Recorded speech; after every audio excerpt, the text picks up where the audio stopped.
Consider this an invitation to my Gangsta Nation.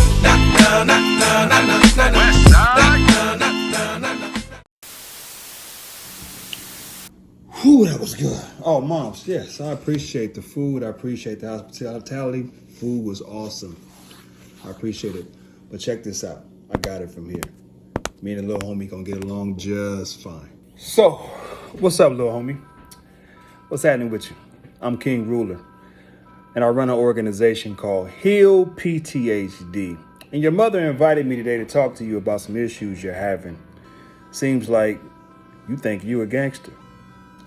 She said you've been getting into a lot of trouble. You've been running with the wrong guys. They come in her house, pants hanging off their butt, wearing a lot of blue colors. You a Crip? Oh, you a Blood. And y'all wearing blue like Either that? Way, you think you a gangster, huh? Do me a favor, little homie. Do me a favor. Define what is a gangster to you. Tell me what that is. So let me get this straight.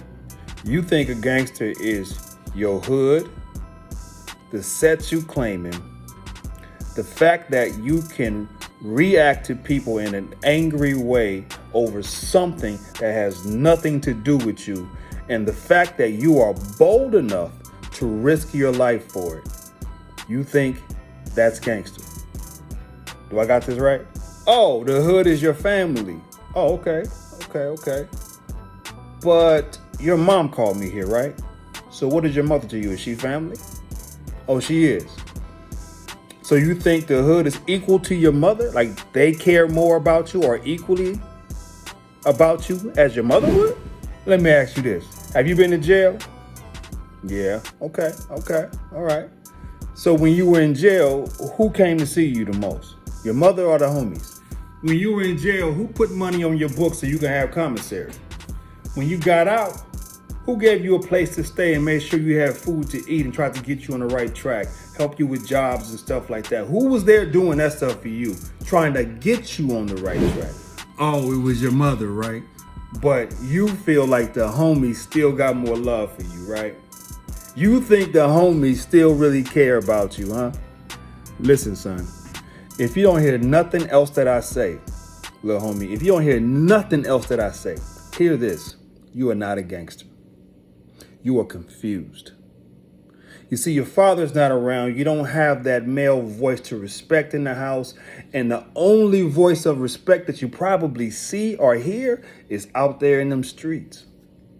But see, those streets, and I'm sorry your father's not around, but them streets are not going to be as forgiving for your life as you think they will. And the people that you're hanging around in that gang, whatever gang you're from, misery loves company, homie. Oh, I'm too old to know all that, right? Well, guess what? I've been where you are, young homie. Just so happened, though, I was a lucky. I grew up in South Central. But you see, my cousin, his name was Big Syke. Rest in peace to Big Syke. I think about him all the time. But he saved me from being in the gang. He told the gang members in my neighborhood, which is the Harlem Crips, he told these cats to leave me alone. Caught him at the liquor store one day and said, this is not for him. He then told me he better not ever see me out there doing this. Why did he tell me that? Because he knew that it was no good. He had been to jail too many times, shot too many times, been back and forth and seen the whole spectrum of gangbanging. And he was like, this ain't for you, bro. You too smart for this. Do not do this, and you bet not let me catch you out here. Because if I catch you, I'm going to kick your ass myself. You see, he didn't have to tell me twice. I refuse to be a part of the 30s, okay? Grew up with it, seen them all, knew a lot of them, okay? A lot of my homies got swept up in that wave. They spent years of their life. I got a couple of homies that spent majority of their adult life behind bars.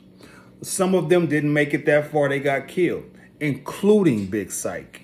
You see, Big Syke, after he saved me, I didn't know he was doing this, but he was putting in some work in the neighborhood, in his own neighborhood, on a brother that couldn't take it no more.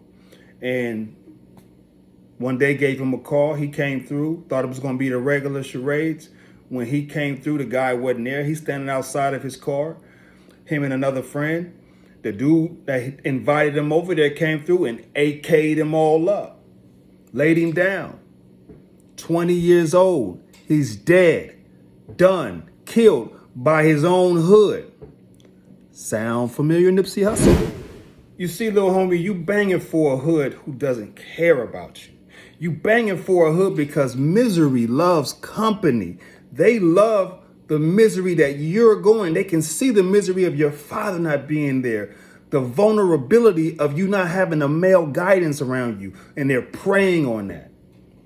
They're preying on that because they don't have it, and misery loves company. You see, you are the victim of post-traumatic hood disorder. Little homie, you're not a gangster. I just want you to understand that if you don't hear nothing else I say to you, your mother didn't call me over here for no reason. She's worried about your life because she's seen some of the same things that I've seen. Okay? She's worried about your life. You're not a gangster. You're not a color. You're not the demographics of a neighborhood.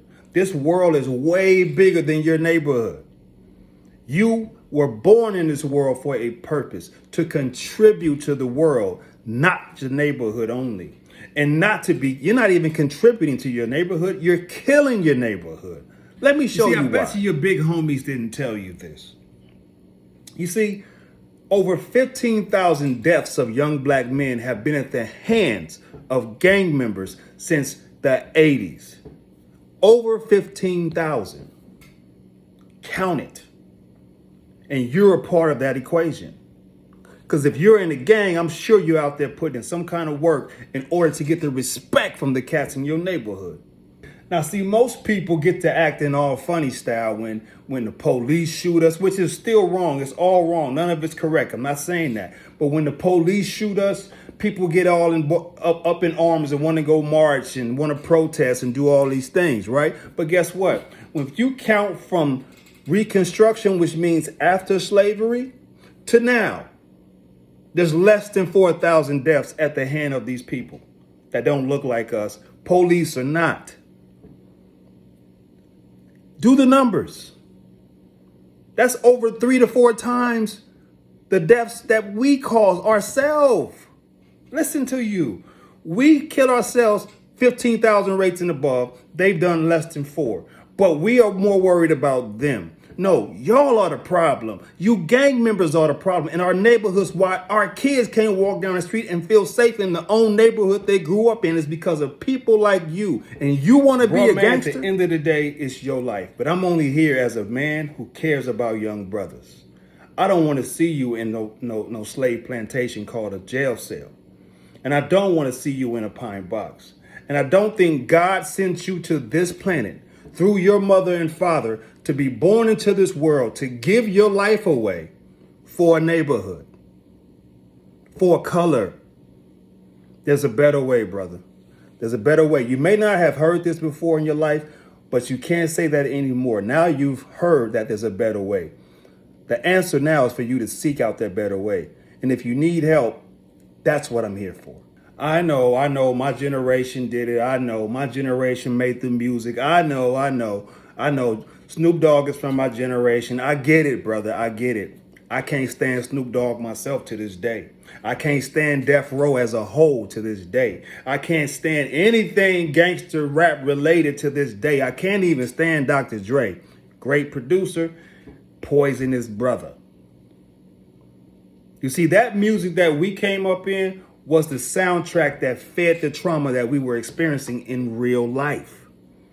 It fed the trauma, and it fed so many people in those neighborhoods, not just South Central. It eventually spread across the nation. You got Crips and Bloods in all kind of different cities that knows nothing about Crenshaw Boulevard at this point. They just seen it on television and thought it was cool. Now they killing each other in their state, in their city.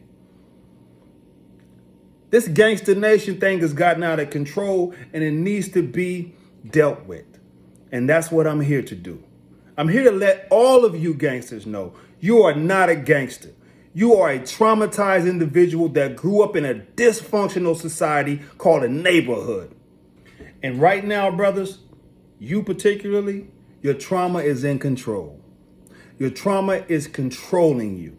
And all it's converting to, really what it boils down to is you're scared. And you can't admit the fright, so you gotta be tough. Brother, you're not a gangster. You're not a gangster. You are traumatized.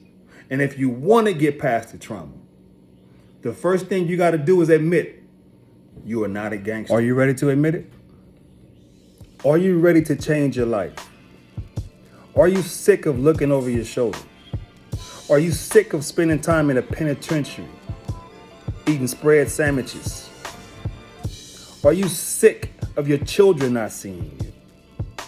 Are you sick of burying dead homies? Are you aware that you could be the next dead homie at their funeral in that casket? Are you aware of that? And are you up to the challenge, brother? Are you willing to really, truly give your life for a neighborhood? Or are you ready to change it? Like I said, the first step is admitting it. Admitting what? Admitting that you are not a gangster. If you are ready to do so, brothers, we have a program called Under the Hood. I want you to register for that program. I'm going to talk to your mom about this, and we're going to try to get you in it, but she can't put you in it. You got to want to be in it yourself. You have to be sick and tired of being sick and tired and ready to change your life. I'm here to let you know, brothers, please hear me out. Snoop Dogg is not the answer. Being a rapper is not the answer. Selling dope is not the answer. Being in a trap house is not the answer. That's not the answer, brother. All of these rappers are leading y'all down a death trap. And it's sad to say and sad to hear. It's still happening to this day. T.I. has a freaking museum, a trap museum. How in the world is that possible? You're celebrating your own demise. A museum called the Trap Museum. That's unbelievable. Yet T.I. wants to act like he's an activist and sit on stage with Killer Mike and act like he's so expeditiously smart. Like, come on, son. Come on, son. Listen, brother, I'm here for y'all. I'm not a gang member, never will claim to be one. I grew up in the neighborhood, but I am not the neighborhood, okay? That is where I was born. That's where I came into this vortex called Earth, planet Earth through. That's where I was born, in the hood of South Central. It gave me some lessons. It taught me some things. But I'm not taking all those lessons with me. You can't carry those lessons with you everywhere you go as you grow as a human being. Now, the question is, do you want to grow? And if you want to grow, bro, you have to let go of the hood. You have to walk away from it. You cannot be in the hood and get away from it. You cannot be a person who wants to stop drinking and hang out with alcohol. If you want to give another brother a chance, do you want to see young brothers live and grow and thrive, go to school, start businesses, start families, and live their life and serve their purpose on this planet? Do you want to see other brothers do that? You do? Oh, we getting somewhere. So now you got to make the change, brother. Because one day you're going to see somebody that you're going to stop that man's life because of a gang that you're a part of. And this is going to go completely in opposition of what you just said you want to see happen. You can't participate in the problem and then expect the problem to fix itself. So we got somewhere now. You said you want to drop it. Now, if you're ready to drop it, I need you to admit it. I need you to say, I am not a gangster. Bang the bang, boogie to the boogie bang, boogie bang. What you saying to me is a gangster? No, I'm not. You's a gangster.